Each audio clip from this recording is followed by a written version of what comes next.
Star प्रवाहावरील लग्नानंतर होईलच प्रेम या मालिकेच्या आजच्या म्हणजेच 29 डिसेंबरच्या भागात नंदिनी जीवाला कॅफेमध्ये भेटायला बोलवते.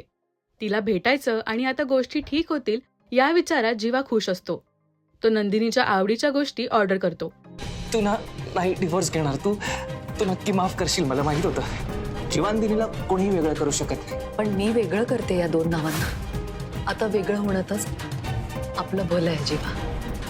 दुसरीकडे काव्या पार्थसाठी पेस्ट्री पाठवते. पार्थ ती घ्यायला नकार देतो तेव्हा डिलिव्हरी बॉय काव्याला फोन करून सांगतो. तेव्हा काव्या पार्थला चलाकीने पेस्ट्रीचं पार्सल हातात देऊन निघायला सांगते. काव्याचा प्लॅन सक्सेसफुल होतो. पार्थ देशमुख तुम्हीच का? मीच. तुमचं पार्सल आलं. आपण एकत्र ही लवकरच खाऊ पेस्ट्री, पण आता हे तुमच्या मैत्रिणीचं प्रेम समजा आणि घ्या. प्रेम हा शब्द मी माझ्या आयुष्याच्या डिक्शनरीतून पुसून टाकलाय. ती विचार करत असते तसंच पार्थ वागत असतो. तेव्हा पार्थ केक फेकून न देता फ्रीजमध्ये लपवून ठेवतो. अनिशाला काव्याच्या वागण्याचं कौतुक वाटत असतं. माझं प्रेम परत मिळवण्यासाठी आता मी पूर्ण प्रयत्न करणार आहे असं काव्या तिला सांगते. दुसरीकडे नंदिनी जीवाला तिला 1 महिन्यात डिवोर्स हवाय असं सांगते. ते ऐकल्यावर जीवाच्या पायाखालची जमीन सरकते. जीवा तिला समजावण्याचा प्रयत्न करतो.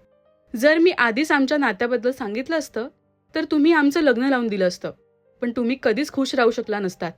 तुम्ही आयुष्यभर लग्न केलं नसतं याचा आम्हाला त्रास झाला असता असं जीवा सांगतो. पण तरीही नंदिनी ऐकून घ्यायला तयार नसते. मी तुमच्यासोबत आता आयुष्य घालवू शकत नाही असं ती म्हणते. मालिकेच्या आगामी भागात काव्य आणि नंदिनी गार्डनमध्ये बसलेले असतात.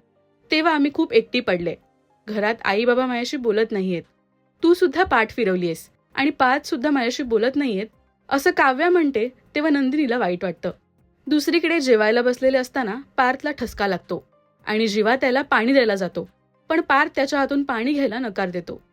मालिकेत पुढे काय घडणार हे जाणून घेण्यासाठी पाहायला विसरू नका लग्नानंतर होईलच प्रेम, फक्त स्टार प्रवाहावर. आणि मराठी मालिका विश्वातील बातम्या, अपडेट्स आणि गॉसिपसाठी सबस्क्राईब करा राजश्री मराठी शोबज.